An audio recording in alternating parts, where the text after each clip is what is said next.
राग द्वेष विकार वर्जित लीन आत्म ध्यान में, जिनके विराट विशाल निर्मल अचल केवल ज्ञान में। युगपद विशद सकलाठ झलके ध्वनित हो व्याख्यान में, वे वर्धमान महान जिन विचरे हमारे ध्यान में।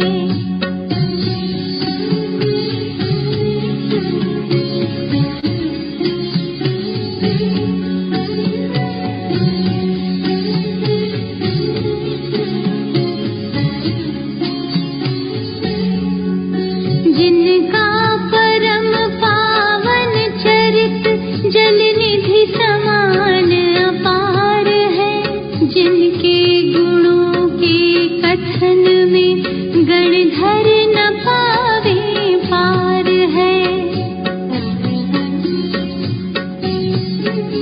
बस वीतराग विज्ञान ही जिनके कथन का सार है, उन सर्वदर्शी सन्मति को वंदना शतबार है।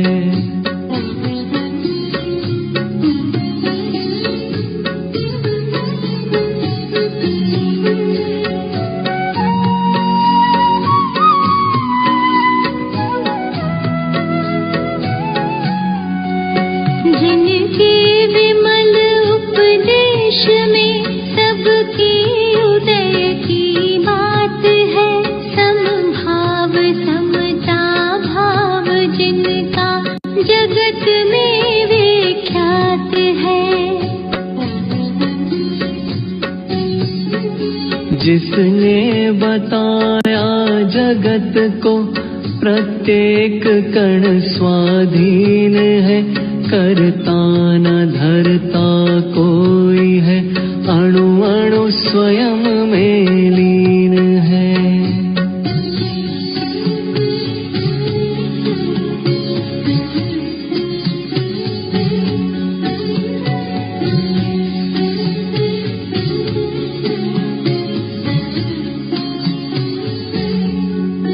आत्म बने परमात्मा हो शांति सारे देश में, है देश ना सर्वोदयी महावीर के संदेश में, है देश ना सर्वोदयी महावीर के संदेश में।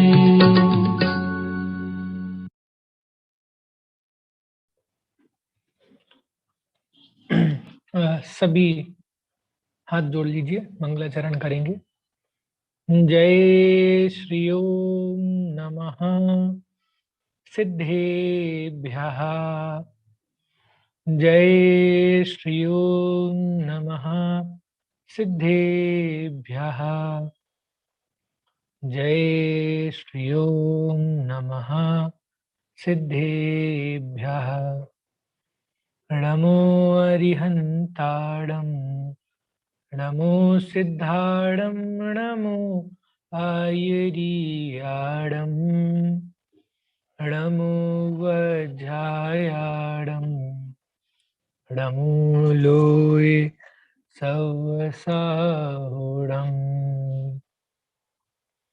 अरहंत सिद्ध सूर्योपाध्याय साधु सर्व अर्थ के प्रकाशी मंगलिक उपकारी हैं।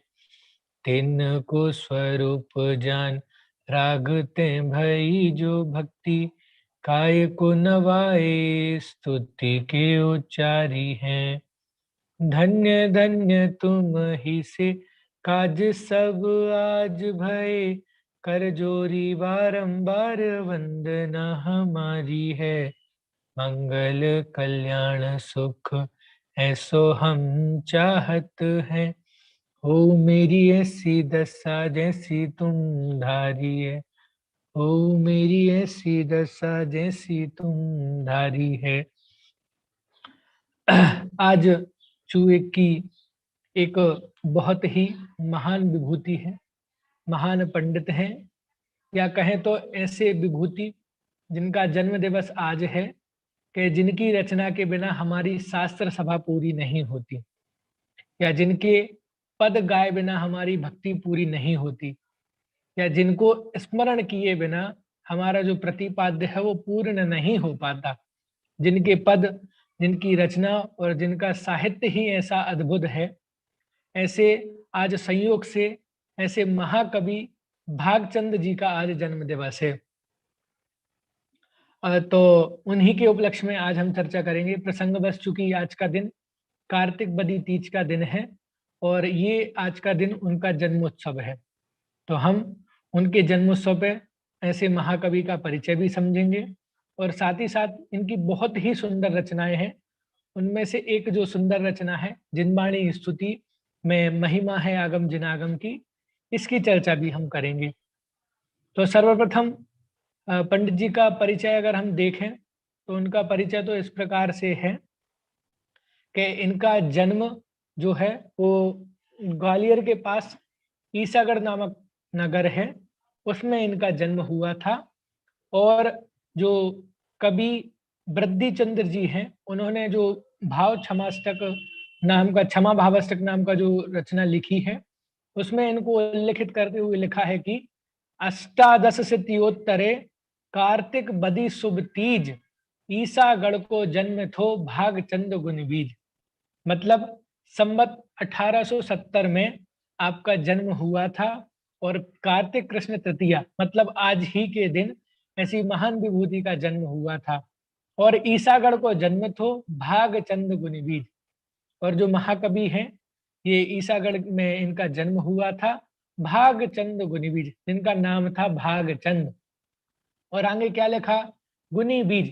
तो हम इससे कल्पना कर सकते हैं कि जब परवर्ती कवि ने उनका स्मरण इतने सम्मान के साथ, इतने आदर सूचक विशेषता के साथ स्मरण किया है, तो वास्तव में वो विभूति कैसी होगी। भागचंद गुनी बीज के भाई जिन्हों में गुणों का भंडार है, ऐसे महाकवि भागचंद जी का जन्म हुआ था ठीक आज के दिन संवत 1877 में ग्वालियर में ईसागढ़ के पास। तो आप 19वीं शताब्दी के महान प्रकांड विद्वान थे और आपको संस्कृत, प्राकृत, हिंदी आदि भाषाओं का पूर्ण ज्ञान था।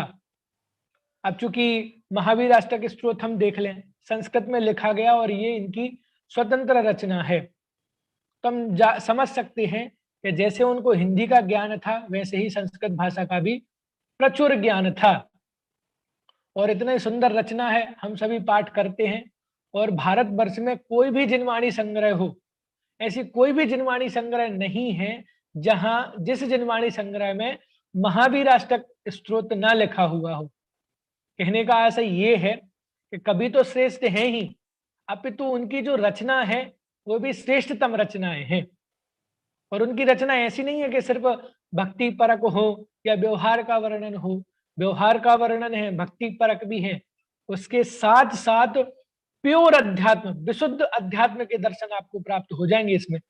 इनकी बहुत सारी रचनाएं हैं, जैसे उपदेश सिद्धांत रत्नमाला, भाषा प्रमाण परीक्षा भाषा, अमित गति श्रावकाचार भाषा, ज्ञान सूर्योदय नाटक आदि की भाषा वचनिकाएं और पद संग्रह आदि इनके नाम उल्लेख हैं। ये तो वो टीकाएं हैं, इनकी जो वचनिका है जो भागचंद जी ने की थी। तो हम इससे समझ सकते हैं कि वे न्यायिक भी थे, दार्शनिक भी थे और तार्किक विद्वान भी थे। इसके अलावा जो उनकी स्वतंत्र कृतियां हैं, जो स्वतंत्र रचनाएं उनकी हैं, अनेक गुरु भक्ति हैं, अनेक शास्त्र भक्ति हैं, अनेक भक्तियां, अनेक पद संग्रह हैं। लगभग इनके 87 पद संग्रह उपलब्ध होते हैं। तो कहने का अभिप्राय ये है कि ये आत्मरसिक, आत्मानुभवी विद्वान तो थे ही, और इनकी कृति में भी वो आत्मानुभवता दर्शन होती है। और ऐसे अध्यात्म का एकदम सरल भाषा में और स्पष्ट भाषा में वर्णन करने वाले नर रत्न थे। उनके बहुत सारे पद हैं और पदों में आता भी है, क्या आता है, जब निज आत्म अनुभव आवे और कछु न सुहावे। तो भाई इससे सिद्ध होता है कि वे आत्मानुभवी विद्वान थे। कि वास्तव में सम्यक दृष्टि की दशा का चित्रण करना और वो अनुभव किए बिना नहीं होता। लौकिक में कोई भी साहित्यकार हो या कोई बताने वाला हो, तो वो कोई साहित्य की रचना करता हो या कुछ भी करता हो, तो पहले उस रचना को या उस वस्तु को क्या करते हैं, अनुभव करते हैं, तब जाके क्या करते हैं, तब जाके वो रचना कर पाते हैं। तो ठीक वैसे ही हम इन कृतियों से समझ सकते हैं कि पंडित भागचंद्र जी आत्मानुभवी विद्वान थे और देव शास्त्र गुरु के प्रति अनन्य भक्ति थी और ये ओसवाल जाति के नर रत्न थे। आगे क्या लिखा कि इनका जीवन परिचय सामान्य था, लेकिन अंत समय में इन्हें आर्थिक विकटता, आर्थिक विपरीतता झेलनी पड़ी। लेकिन चूंकि तत्वज्ञानी रसिक थे, किसी से भी इन्होंने धन की याचना नहीं की। और ऐसा होता भी है, नीति का कथन भी है कि लक्ष्मी और सरस्वती का परस्पर बैर होता है। हालांकि कुछ विद्वान इसके अपवाद स्वरूप भी है। तो कहने का मतलब तत्वज्ञानी रसिक थे लेकिन किसी से धन की याचना नहीं की। फिर भी कोई जो नगर सेठ थे उन्होंने इनकी दुकान करा दी और अंत समय में मंदसौर में इनका समाधि मरण हुआ। और कहते हैं उनकी रचना और उनकी कृति के अनुकूल ही इनको क्या हुआ, पंडित मरण की प्राप्ति हुई, या उनका पंडित मरण ही हुआ। जितनी भी चर्चा करें पंडित भागचंद जी के बारे में वो कम है, क्योंकि बहुत ही सहज और सरल स्वभाव के धनी थे। इनकी संबंध में एक वृतांत आता है कि जब ये तीर्थ यात्रा, आर्थिक विपन्नता थी इनके पास, तो ये भ्रमण कर रहे थे। तो चूंकि भ्रमण करते करते किसी जगह पहुंचे और वहां शास्त्र सभा चल रही थी। शास्त्र सभा खत्म होने के बाद अब जिनवाणी स्तुति होती है, जैसे कि प्राचीन परंपरा चली आ रही है। तो उस प्राचीन, और ये उस समय की बात है जब इनकी रचनाएं पूरे भारतवर्ष में प्रसिद्ध हो चुकी थी। सभी शास्त्र सभाओं में इनकी रचनाएं गाई जा चुकी थी। लेकिन ये बिल्कुल एकदम सीधे साधारण व्यक्तित्व के धनी थे। वो शास्त्र सभा में पहुंचे और जैसे ही शास्त्र सभा खत्म हुई तो भाई लोगों ने आग्रह किया कि आप, यद्यपि कोई जानता नहीं था, लोगों ने आग्रह किया कि आप जिनवाणी स्तुति सुनाएं या जिनवाणी स्तुति करें। तब इन्होंने जिनवाणी स्तुति सुनाई और सब मंत्रमुग्ध हो गए। फिर सहज ही व्यक्तियों ने पूछा कि आप हैं कौन, तब इन्होंने अपना परिचय दिया। तो इस घटना से या इस वृत्तांत से हम ये समझ सकते हैं कि लोकेशना से दूर रहने वाले आत्मानुभवी कवि थे। और वास्तव में ये जो जितनी भी रचनाएं हैं ये ख्याति, प्रसिद्धि आदि के लिए नहीं की होंगी उनने। निश्चित ही जो आत्मा की दशा थी या जो अनुभव की दशा थी, उस दशा को ही व्यक्त करने के लिए इन्होंने ये रचना की होगी। तो वास्तव में ऐसे व्यक्तित्व हैं पंडित भागचंद जी के, जिनके बारे में हम जितनी भी चर्चा करें कम ही होगी। तो उन्हीं की एक छोटी सी कृति है जिनवाणी स्तुति, जो हम प्रतिदिन अधिकतर शास्त्र सभा में सुनते हैं। बहुत ही सुंदर रचना भी है, बहुत ही सुंदर उसका पद दृष्टि से देखें, साहित्यिक दृष्टि से देखें, बहुत ही सुंदर रचना है। अगर मैं एक शब्द में इस रचना का वर्णन करूं तो आज हम 7 तत्वों को पढ़ेंगे। आप कहोगे पंडित जी क्या बात कर रहे हो, आप तो बालभूत की क्लास शुरू कर रहे हो। 7 तत्व तो हमने सबने सुन रखे हैं, 7 तत्व के बारे में तो हमने पढ़ रखा है। क्या पढ़ रखा है कि भाई जीव, अजीव, आश्रव, बंध, संबर, निर्जरा, मोक्ष, ये 7 तत्व होते हैं। जीव को जानना है, अजीव अपने से भिन्न है, आश्रवबंध कैसे हैं, हे हैं, छोड़ने लायक हैं, संबर निर्जरा कैसे हैं, एक देश उपादेय हैं, धारण करना चाहिए, और मोक्ष जो है वो परम उपादेय है। तो ये तो हमने पढ़ा है। तो फिर आप इस रचना में क्या स्पष्ट करना चाहते हो कि देखो भाई साहब, ये जो रचना है या इस रचना के माध्यम से हम जो 7 तत्वों को पढ़ेंगे, ऐसे 7 तत्व आपने नहीं पढ़े होंगे। हम समझ सकते कि इस रचना के माध्यम से पंडित जी की कितनी सुंदर भावना है। और मेरा ये रचना चुनने का एक कारण और है कि हम प्रतिदिन या अधिकांश तौर पे इस जिनवाणी स्तुति का पठन करते हैं शास्त्र सभा के पश्चात। लेकिन अगर हमें इसका अर्थ और ख्याल में आ जाए, फिर हम उसका पठन करें, तो आनंद अपरंपार होगा आपको। तो चलिए प्रारंभ करते हैं पहली लाइन से। महिमा है अगम जिनागम की, महिमा है कि भाई जिनवाणी माता की महिमा गा रहे हैं और कह रहे हैं महिमा है अगम जिनागम की, कि महिमा है आगम की। और वो आगम कैसा है? जिन आगम, के जिनेंद्र भगवान से आया हुआ, जिनेंद्र भगवान से आई हुई जो बात है, जिनेंद्र भगवान की जो वाणी है, उसे जिनागम कहते हैं। और वो चर्चा यहाँ पे की गई है। क्या चर्चा की गई है? महिमा है अगम जिनागम की। और वो जिनागम कैसा है? कि जिनेंद्र भगवान से आया हुआ है। कैसे जिनेंद्र भगवान से आया हुआ? जिनेंद्र भगवान की दिव्य ध्वनि में जब उपदेश हुआ तब द्वादशांग वाणी खिरी, और उस द्वादशांग वाणी को क्या किया? गणधर देव ने झेला और उसको गूंथा, अन्य परवर्ती आचार्यों को बताया, उनको समझाया, क्योंकि गणधर देव ही एकमात्र ऐसे होते हैं जो जिनवाणी को झेल सकते हैं, और कोई नहीं झेल सकता। उनके अलावा इतनी सामर्थ्य नहीं होती किसी में कि वे द्वादशांग वाणी को ग्रहण कर सकें। तो क्या बताया कि भाई महिमा है अगम जिनागम की, कि ऐसी जिनवाणी की महिमा है जो जिनेंद्र देव से चल के आई हुई है। क्या जरा हम कल्पना तो करें उस परंपरा के बारे में, तो सोचें कि वास्तव में कैसी महिमा है। कि भाई ऐसी महिमा है कि हमें तो कुछ करना नहीं पड़ा, हमें थाली में पूरा भोजन परोस के मिल गया, हमें कुछ नहीं करना पड़ा। हालांकि दुर्भाग्य भी है कि जो साहित्य नष्ट हो गए, वो हमें प्राप्त नहीं हो पाए, उन कृतियों से, उन रचनाओं से हम वंचित रह गए। लेकिन जो प्राप्त है वो इतना विस्तृत है कि हम पूरे जीवन भर पढ़ते रहें तो रोज नई नई चीज सीखेंगे, और कभी खत्म होने वाली नहीं है ऐसी कृतियां।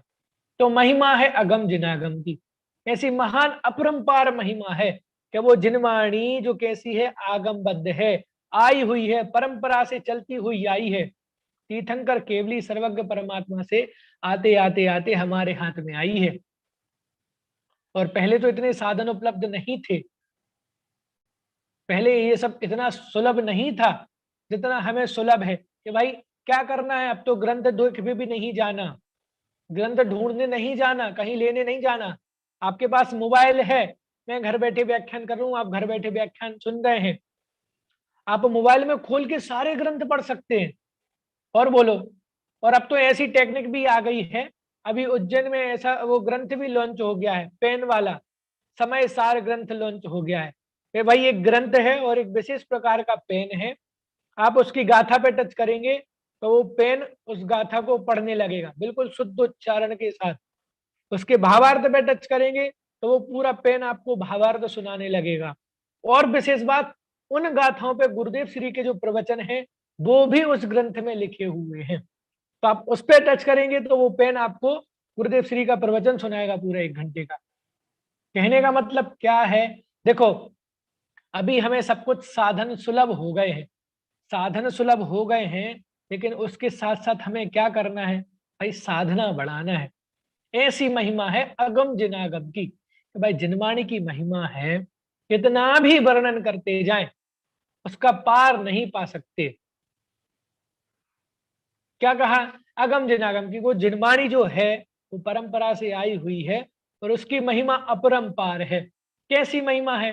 पंडित जी दूसरी लाइन में बता रहे हैं, जाहि सुनत जड़ भिन्न पिछानी, हम चिन मूर्ति आत्म की महिमा है।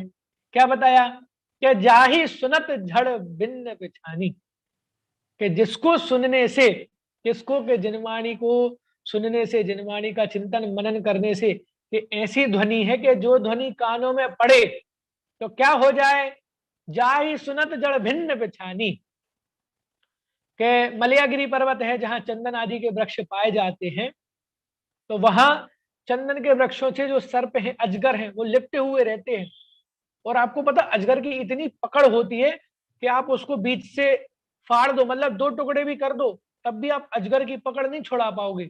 इतना बलशाली व्यक्ति होता है और इतनी तेज पकड़ बल लगाता है वो। लेकिन लेकिन लेकिन लेकिन जो चंदन तोड़ने वाले या चंदन लेने वाले व्यक्ति होते हैं, वे क्या करते हैं, अपने साथ मोर पाले रखते हैं, मोर। तो जैसे ही मोर की टंकार या मोर की आवाज उन अजगर के कानों में पहुंचती है, उनकी पकड़ क्या हो जाती है, ढीली पड़ जाती है। और जैसे ही एक दो बार टंकार जाती है, उनका क्या हो जाती है, पकड़ छूट जाती है और वो नीचे गिर के भाग जाते हैं। कहने का मतलब क्या है कि जो जिनवाणी है वो भी ऐसी ही है कि जो अनादिकाल की मिथ्यात्व बुद्धि है ना, अनादिकाल की मोह की बुद्धि हमने क्या करके रखा है कि बहुत जोर से जकड़े रखा है। तो जैसे ही जिनवाणी के क्या होता है कि जैसे ही जिनवाणी के बोल हमारे कानों में पड़ते हैं, तो जो संसार का रस है, संसार का बंधन है, वो क्या हो जाता है, शिथिल हो जाता है। और क्या बताए, जाहि सुनत जड़ भिन्न पिछानी, कि जिसको सुनने से क्या होता है, जड़ भिन्न पिछानी, कि जो शरीर और आत्मा है उसमें क्या हो जाता है, हमें पहचान हो जाती है कि जो आत्मा है, जो हमारा वस्तु है, जीव है, और जो अजीब है, जिनको हमने एक मान रखा था, जिनकी पकड़ हमने मजबूत बना के रखी थी, ऐसी पकड़ क्या हो जाती है, भिन्न पिछानी, कि अंतर हम समझ लेते हैं। क्या समझ लेते हैं कि जो जड़ है वो तो भिन्न है, अचेतन है, कोई काम का नहीं है, पर द्रव्य है।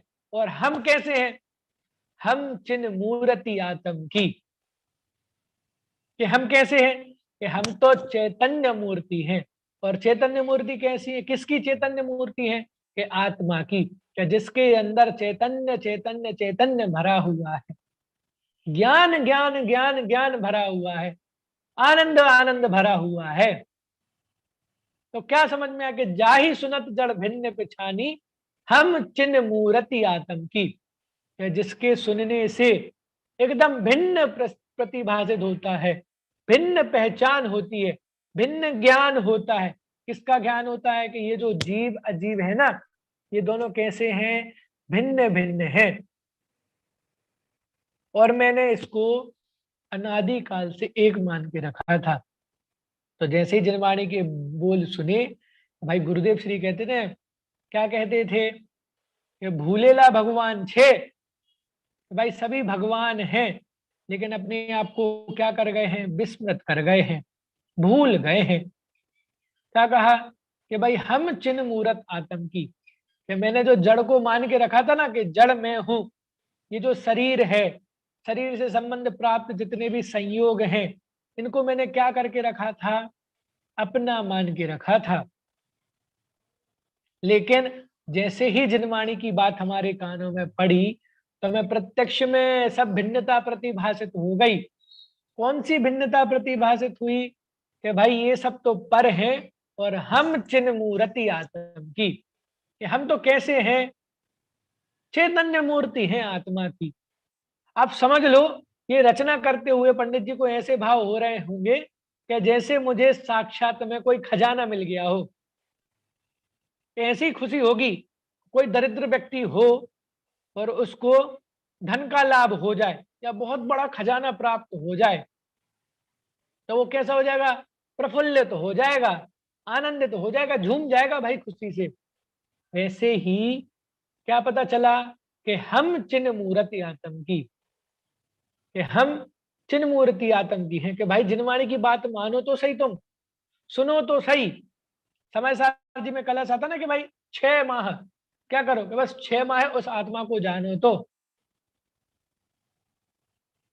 कैसा बन के, पड़ोसी बन के जानो। तो वो कैसे जानोगे, कि जब आप जिनवाणी की बात सुनोगे।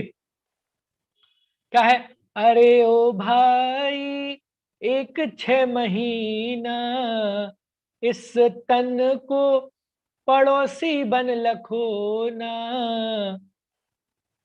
ये जड़ है, कौन, ये जड़ है चेतन से न्यारा, तू उपयोग लक्षण वाला, तेरा परिणमन है निराला, अंतर आकर देख तो जरा।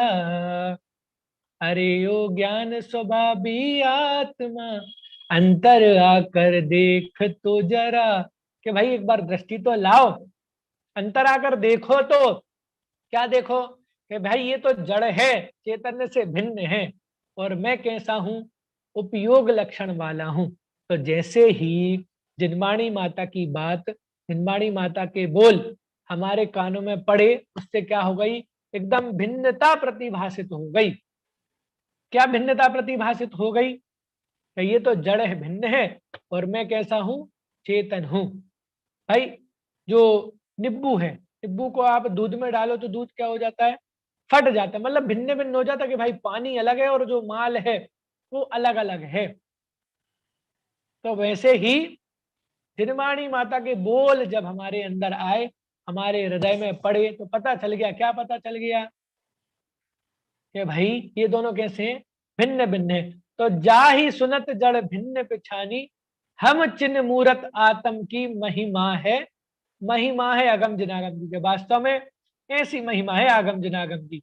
तो ये जीव और अजीब तत्व को समझा हमने। क्या अजीब तत्व को समझा कि भाई अजीब मैं नहीं हूं, मैं तो कैसा हूं, जीव हूं। फिर इसके बाद किसका नंबर आता है, किसके बाद नंबर आता है, राग, आश्रव का आता है।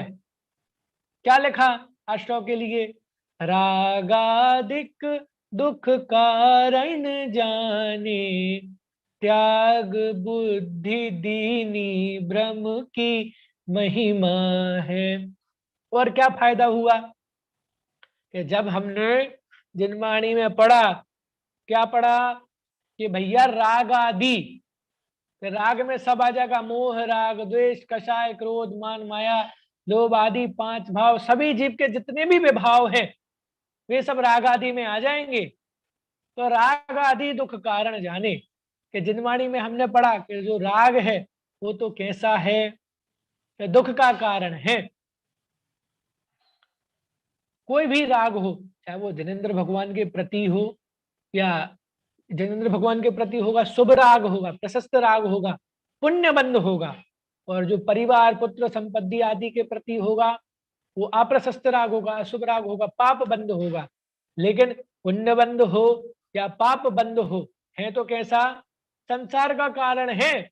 और आप संसार में रहोगे तो संसार में कैसे रहोगे, दुख ही प्राप्त होगा, सुख प्राप्त होने वाला नहीं है। तो रागादि दुख कारण जाने, ये जो रागादि है उसको क्या माना मैंने, कि दुख का कारण जाना। अब देखो कुछ दार्शनिक लोग हैं, वो कहते हैं कि भाई साहब ज्ञान दुख का कारण है, ज्ञान दुख का कारण है। बाकी ये राग आदि जो बात आप कह रहे हैं ना, वो सब ऐसे ही है, वो दुख के कारण नहीं है। कैसे नहीं है, तो उन्होंने उदाहरण दिया। क्या उदाहरण दिया, कि भाई साहब जैसे दो व्यक्ति हैं, दो व्यक्ति मतलब दो दोस्त हैं, और वो कहीं घूमने के लिए बाहर गए हुए हैं, घूमने के लिए बाहर गए हुए हैं।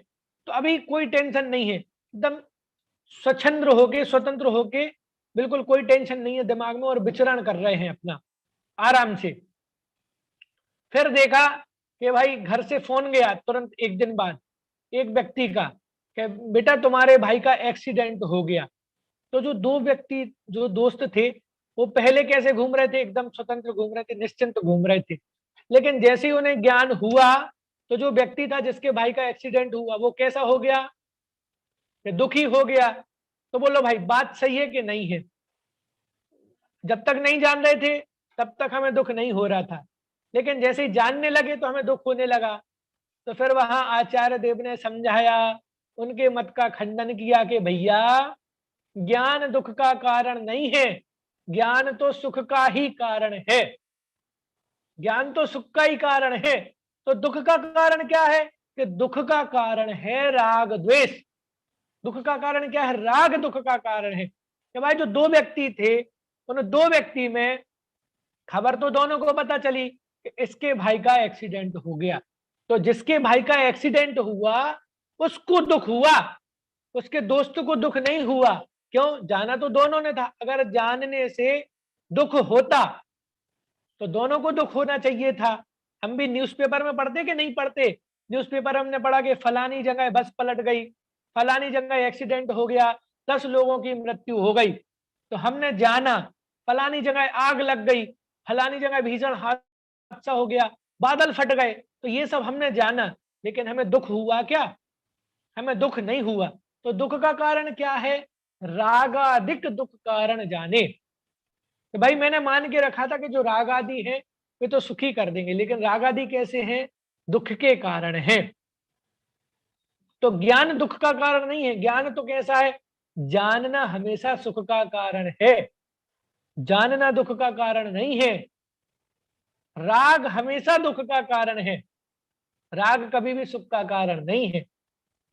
तो क्या लिखा कि रागादिक दुख कारण जाने, त्याग बुद्धि दीनी भ्रम की महिमा है। तो भाई मैंने रागादिक को दुख का कारण जान लिया, तो जो मेरी बुद्धि हो गई थी भ्रम वाली। कैसी भ्रम वाली?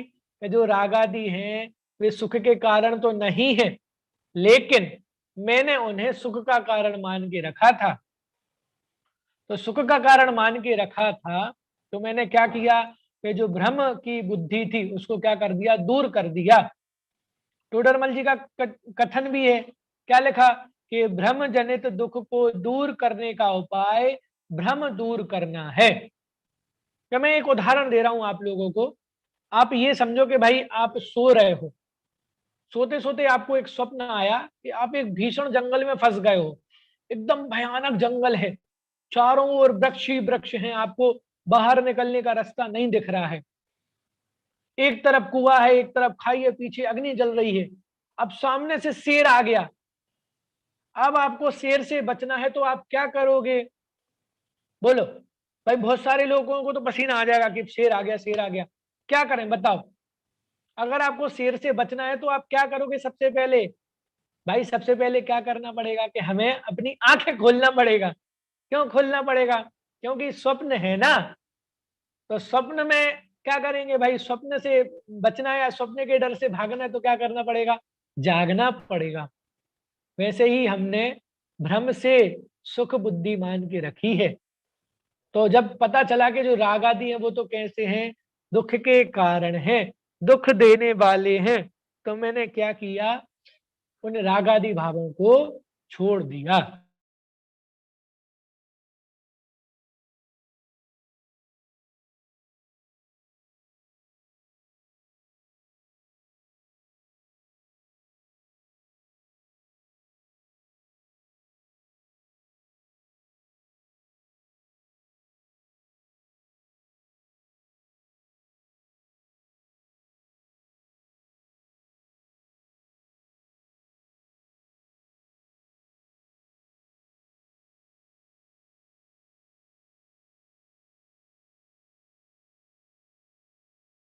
रुचि बाड़ी पुनि समदम की महिमा है। क्या भाई? आश्रव और संबर, कर्मों का आना और उस कर्मों का रुकना। कर्मों का आना आश्रव है और कर्मों को आना रुकना वो क्या है? संबर है। तो आश्रव के बाद संबर लिया। क्या संबर लिया? कि भाई पहले आश्रव को रोकेंगे ना, तब तो बंद की निर्जरा होगी। तो आश्रव के बाद बंद को लिया। क्या बताया कि देखो, समय सार जी का अधिकार समझ सकते कि समय सार जी के अधिकार पर रचना की। क्या बताया? देखो, ज्ञान ज्योति जागी और अंतर। के भाई दिनवाणी को पढ़ने से और क्या लाभ हुआ? कि ज्ञान ज्योति जागी और अंतर। कि भाई अब अंतरंग में ज्ञान की ज्योति जग गई है। तो जहां उजाला होता है वहां सारी चीजें कैसी होने लगती हैं? प्रत्यक्ष दिखने लगती हैं, प्रत्यक्ष प्रतिभासित होने लगती हैं। तो वो सारी चीजें हमें भी प्रत्यक्ष प्रतिभासित होने लगी। तो प्रत्यक्ष प्रतिभासित होने लगे जब सब कुछ पता चल गया, क्या हितकारी है, क्या उपयोगी है, तो हमारी जो रुचि थी वो रुचि बढ़ गई। किस चीज में बढ़ गई? रुचि बाड़ी पुनि समदम की। कि भाई संबर में हमारी रुचि बढ़ गई। सम का मतलब होता है, सम का मतलब होता है जो क्रोध आदि कषाय भाव हैं उनका अभाव करने में, और दम का मतलब है पंच इंद्रिय और मन का दमन करने में। मतलब क्रोध आदि कषायों का अभाव करने में और इंद्रिय निरोध करने में। तो संबर इन्हीं से होता है। इसमें सब कुछ आ जाएगा। व्रत, समिति, गुप्ति, अनुप्रेक्षा, परिचय, जय, चारित्र्य, भेदा, ये सब आ जाएंगे इसमें। कि भाई जब ज्ञान जो जाग गई ना, हमारा जो मन था वो पहले तो ऐसे ही घूम रहा था इधर उधर, लेकिन मन कैसा हो गया? फिर संयमित हो गया। ये पता चल गया भाई कि अभक्ष्य भक्षण नहीं करना, रात्रि भोजन त्याग करना, व्रत आदि उपरोस उपवास आदि करना, सामायिक करना, ये सब आदि करना। तो बोले हमारी रुचि किस में बढ़ गई है? कि कषायों के अभाव में, कि भाई जहां भी कषाय के प्रसंग बने तो क्या करना, कसाई को देखकर कसाई नहीं होना, अपने परिणामों की संभाल रखना। कि भाई जब कहा जहां कसाई के प्रसंग बनेंगे तो हम उस जगह नहीं जाएंगे, या अगर कसाय सामने उपस्थित हो रही है तो हम क्या करेंगे, अपने परिणामों की संभाल करेंगे। क्यों? क्योंकि ज्ञान ज्योति जागी और अंतर। पता चल गया ना कि अगर कषाय करेंगे तो उससे क्या होगा, उससे ये होगा कि हमें दुख ही प्राप्त होगा, सुख प्राप्त नहीं होगा। और क्या लिखा आगे, रुचि बाड़ी पुनि समदम की, और जो इंद्रियों के विषय भोगने में हम लगे हुए थे उनकी भी क्या हुई, धीरे धीरे निवृत्ति हुई। उन इंद्रिय विषय भोग आदि को भी मैंने क्या किया, निवृत्त करना शुरू किया। तो ज्ञान ज्योति जागी और अंतर, रुचि बाड़ी पुनि समदम की महिमा है। तो भाई जिनवाणी को पढ़ने से या जिनागम की महिमा कैसी है, मेरी जो रुचि है, अब मेरी जो दृष्टि है वो किसमें चली गई, किसमें चली गई, कि वो समदम में, कि भाई अब तो संबर में मेरी ज्योति, मेरी जो दृष्टि है, मेरा जो उपयोग है वो क्या हो गया कि संबर में प्रवृत्त होने लगा है। कि मैं कर्मों के आश्रय को रोक रहा हूं अब, कि भैया बस आप बाहर ही रहो, अब अंदर नहीं आना है बाकी कर्मों को। जो मैं न्योता बांटता फिर रहा था सभी कर्मों को, कषाय के माध्यम से, इंद्रिय विषय भोग के माध्यम से जो कर्म में बांध रहा था उनको सबको मना कर दिया। भाई साहब गेट क्लोज्ड, नो एंट्री, बाहर तख्ती लगा देते ना, हाउसफुल हो गया भाई। अब आप लोगों को आने नहीं दिया जाएगा, अनुमति नहीं मिलेगी, क्योंकि दरवाजा बंद हो गया है। जो दरवाजा हमने खोल के रखा था ना कषाय आदि के माध्यम से, मन वचन काय से, समरंभ समारंभ आरंभ से, क्रोध मान माया लोभ आदि से, मैंने जो दरवाजा खोल के रखा था उनको बंद कर दिया कि भाई अब नो एंट्री, कि अब आप लोग यहाँ प्रवेश नहीं करेंगे। तो ज्ञान ज्योति जागी और अंतर, रुचि बाड़ी पुनि समदम की, कि भाई अब मेरी जो रुचि है वो किस में हो गई है, कि समदम में, संबर में मेरी रुचि हो गई है।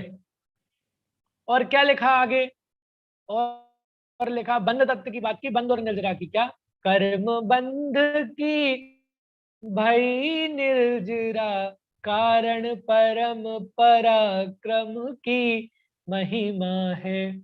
और क्या हुआ कि कर्म बंध की भई निर्जरा, कि भाई जो कर्म बंध हो गया था ना, हमें अनादिकाल से जो कर्मों का बंधन हमने कर रखा था उनकी क्या हुई, निर्जरा हुई। भाई साहब हमने धीरे धीरे निकालना शुरू किया कि भाई हाँ आप कर्म है बाहर निकलिए, हमारी आत्मा में कोई जरूरत नहीं है आपकी। तो कर्म बंध की भई निर्जरा, कि जो कर्म पूर्व में बंधे हुए थे, ऐसे कर्मों का क्या किया मैंने, तो उनकी निर्जरा करना शुरू कर दी। क्यों? कारण परम पराक्रम की महिमा है। कि जिनवाणी माता कैसी है, कि कारण परम पराक्रम की है, कि वो कारण है परम पराक्रम को, परम पुरुषार्थ को उत्पन्न करने वाली है। देखो अभी जो सैनिक होते हैं, जो वीर पुरुष होते हैं, वो युद्ध के लिए जाते हैं। तो युद्ध के लिए जाते हैं तो वो अपनी माता के पास पहुंचते हैं। माता के पास पहुंचते हैं तो माता क्या करती है, उनका विजय तिलक करती है कि बेटा युद्ध में जीत के आना। और क्या प्रेरणा देती है, क्या प्रेरणा देती है कि बेटा अगर मृत्यु तुम्हें आए या तीर आदि लगे, गोली लगे, तो किधर खा के आना, सीने पे खा के आना, भागना मत, मेरे दूध को मत लजाना। क्यों? भाई पराक्रम भर दिया ना, जोश भर दिया, तो वो अब बस युद्ध में जाएंगे तो वो बात गूंजती रहेगी कि क्या करना है, हमें लजाना नहीं है, हमें क्या करना है, हार नहीं मानना है, क्या करना है कि युद्ध तो जीतना ही है, क्योंकि माँ ने ऐसा कहा था। वैसे ही जब जिनवाणी की बात हमने सुनी ना, क्या पता चला कि भाई तू तो जीवराज है, अनंत शक्तियों का धारी है, और तू तू छोटी सी तुच्छ पर्यायों में उत्पन्न होकर अपने आप को क्या मान रहा है, शक्तिहीन मान रहा है। बोले वैसा नहीं है तू, कैसा है कि महान पराक्रमशाली है। अनादि काल से बकरियों की टोली में मिला हुआ सिंह का बच्चा क्या है, सिंह ही है, बकरी नहीं बन जाता वो। कहानी सबने सुन रखी है कि भाई शेर का बच्चा होता है, बिछड़ जाता है और बकरियों की टोली में मिल जाता है। तो जैसे बकरी चारा खाती, ये भी चारा खाने लगता है। बकरी दूध पीती अपनी माँ का, तो ये भी स्तनपान दूध करने लगता है, और बस उन्हीं के जैसी क्रिया करने लगता है, डेली चरने जाना, डेली चरने आना। बस एक दिन जंगल में गया, और जंगल में जाके क्या कर रहा था, पानी पी रहा था। अब जंगल के इस छोर में तो कौन थे, कि बकरी थी, और उस छोर में कौन थे, कि सिंह था। तो सिंह ने इसको देखा और दूरबीन उठाया, दूरबीन से देखा कि भाई ये तो हमारी कास्ट का लग रहा है, अरे दूसरी कास्ट में क्या कर रहा है, दूसरी जाति में क्या कर रहा है, भाई शरीर भी पूरा हमारे जैसा है, आखिर चक्कर क्या है। उसने सोचा तो दहाड़ा। तो जैसी दहाड़ सुनी तो सारी बकरियां क्या करने लगी, भागने लगी। अब इसको देखा तो ये भी भागने लगा, और डर के ये भी भाग गया। अब दूसरा दिन हुआ, अब शेर को तो पता चल गया भाई ये शेर का बच्चा है, बकरियों की टोली में मिल गया है, तो ये भाग गया उस दिन। फिर क्या हुआ, दूसरे दिन वापस तालाब में आया, तालाब में आया, और तो इसने देखा कि भाई बकरियों के झुंड में ये बच्चा फिर से आया और पानी पी रहा है। तो शेर ने उसको दहाड़ा फिर से। तो जब दहाड़ा तो बाकी सब बकरियां भाग गई, ये भी भागना चाह रहा, लेकिन थोड़ा सहम गया कि भाई ये दहाड़ रहा है, लेकिन मुझे कोई ऐसा फर्क नहीं पड़ रहा, मुझे तो ऐसा लग रहा है कि मेरी भाषा तो सुनी सुनी हुई सी लग रही है। तो जब उसने गुर्राया तो ये समझ गया शेर का बच्चा कि हाँ भाई हो सकता है कोई बात हो, कोई दोस्त वगैरह हो, कोई बता रहा हो। तो वो आया इसके पास और उसको समझाया। क्या समझाया, कि देख तू बकरी नहीं है, तू मेरे जैसा है। तो जो शेर का बच्चा था ना, जो बकरियों की टोली में मिला हुआ, वो बोला अरे नहीं नहीं, मुझे आपकी बात नहीं मानना, मैं कैसे मानूं कि मैं आपके जैसा हूं। तो जो शेर था ना, उसने एक थप्पड़ मारा के इधर आओ मैं बताता हूं तुम्हें। तो वो तालाब में ले गया, तालाब में ले गया तो कहता देखो पानी के अंदर देखो, जैसा चेहरा मेरा है वैसे चेहरा तुम्हारा है कि नहीं है। तो वो देखता है कि हाँ भाई चेहरा तो ठीक है, जैसे पंजे मेरे पास हैं वैसे तुम्हारे पास है कि नहीं है। हाँ देखता है, मैचिंग हो गई, करेक्ट, सही जवाब। जैसी शरीर मेरा है वैसा शरीर तेरा है कि नहीं है। बोले समझ में आ गया, समझ में आ गया, तो चल अब एक बार दहाड़ के बताओ। उस शेर ने कहा उससे। तो अब इसने दहाड़ना शुरू किया तो इसके तो मुंह से मैं की आवाज निकले। क्यों, क्योंकि ये तो बकरियों के साथ था ना, तो उसकी वो आवाज वैसी रह गई। तो उसने फिर एक थप्पड़ मारा कि ऐसे बकरियों के जैसे मिनमिनाता है, दहाड़ के बताओ एक बार, अंदर से आवाज निकालो। फिर इसने दहाड़ा तो समझ में आया कि हाँ भाई मैं कैसा हूं, कि सिंह जैसा हूं। फिर भी बोला अभी विश्वास नहीं हुआ मुझे पूरा, अभी थोड़ा डाउट है कि मैं शेर ही हूं कि और को बकरी तो नहीं हूं कहीं में। तो उसने कहा ठीक है बेटा चिंता मत करो, तुम क्या करो वापस बकरियों के झुंड में जाओ, और बकरियों के झुंड में जैसे ही बीचों बीच पहुंच जाओ ना, तो अंदर से बहुत तेज दहाड़ मारना। तो अगर तुम्हारी दहाड़ सुन के सारी बकरियां चली जाएं तो समझ लेना कि तू जंगल का राजा है, शेर है, भेड़ बकरियों जैसे झुंड में रहने वाला नहीं है। उसने बोला ठीक है भाई प्रैक्टिकल करके देख लेते हैं क्या दिक्कत है।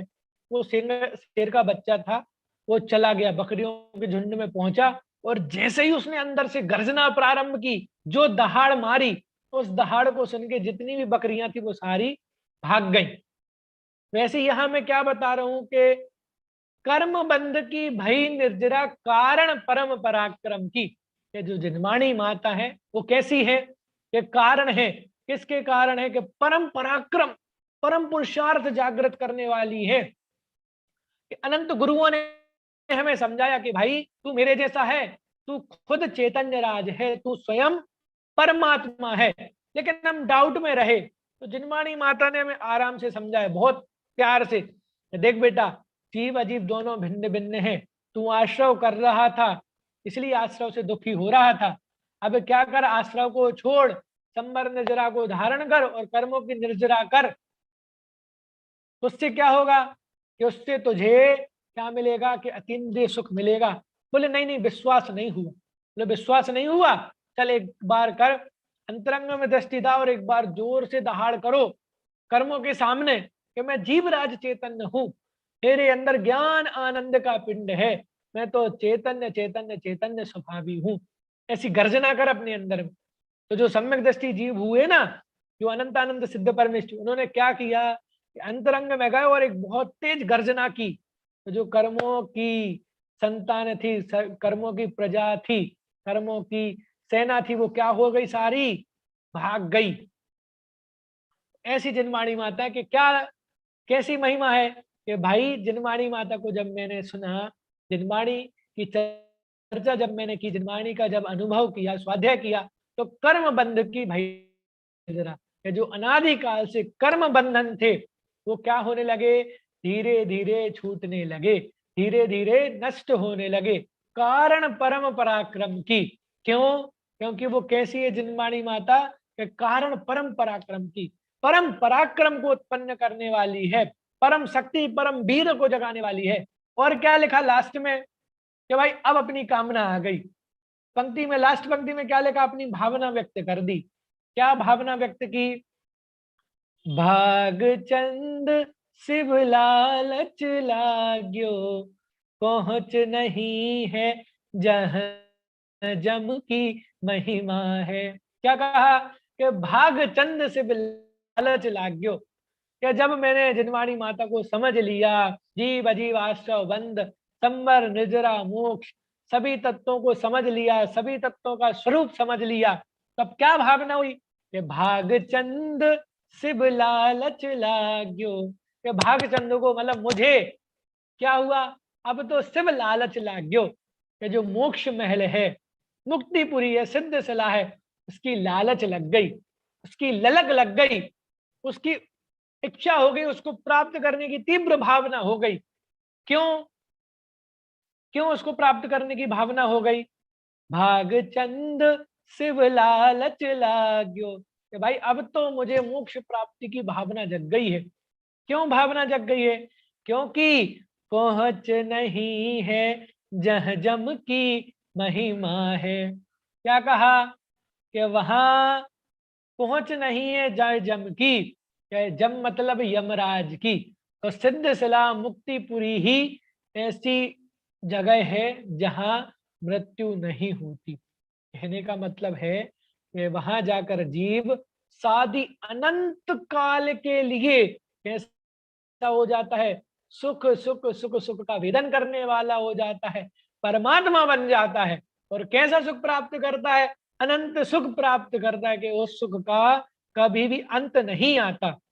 बाकी आप संसार में किसी भी जगह पहुंच जाओ, वो जगह आपको छोड़ना पड़ेगा, उस जगह का अंत आएगा, लेकिन जो सिद्ध शिला है, सिद्ध अवस्था है, उसका कभी अंत आने वाला नहीं है।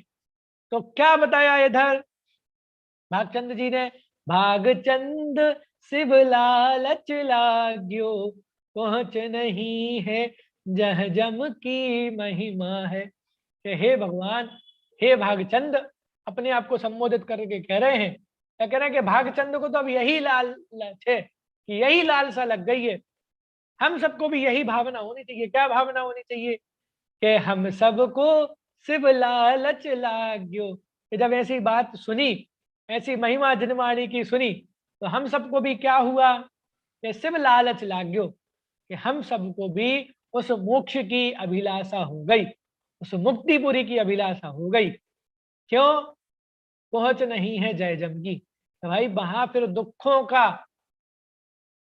पहुंच नहीं है, वहां अंत नहीं आता, वहां मरण नहीं होता, अमर हो जाते हैं हम।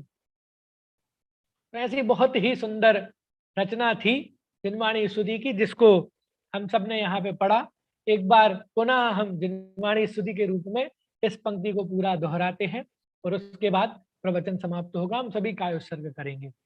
महिमा है अगम जिनागम की महिमा है। जाहि सुनत जड़ भिन्न पिछानी, हम चिन्ह मूरति आत्म की महिमा है। रागादिक दुख कारण जाने, त्याग बुद्धि दीनी भ्रम की महिमा है। ज्ञान ज्योति जागी उर अंतर, रुचि बाड़ी पुनि समदम की महिमा है। कर्म बंध की भई निर्जरा, कारण परम पराक्रम की महिमा है। भाग चंद शिव लालच लाग्यो, हम सबको शिव लालच लाग्यो। पहुँच नहीं है जह जम की महिमा है। महिमा है अगम जिनागम की महिमा है। जावाणी के ज्ञान ते सूझे लोकालोक, सोवाणी मस्तक नमो सदा देत हूँ ढोक। सभी लोग 9 बार नमोकार मंत्र पूर्वक पंच परमेष्टि का स्मरण करें।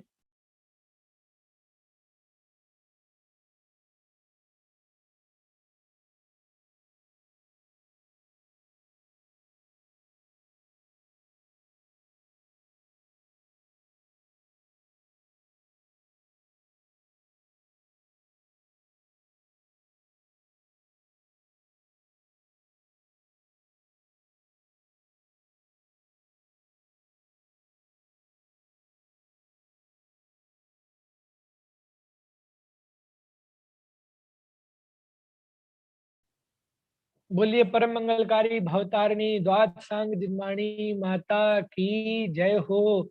महान जैन धर्म की जय हो।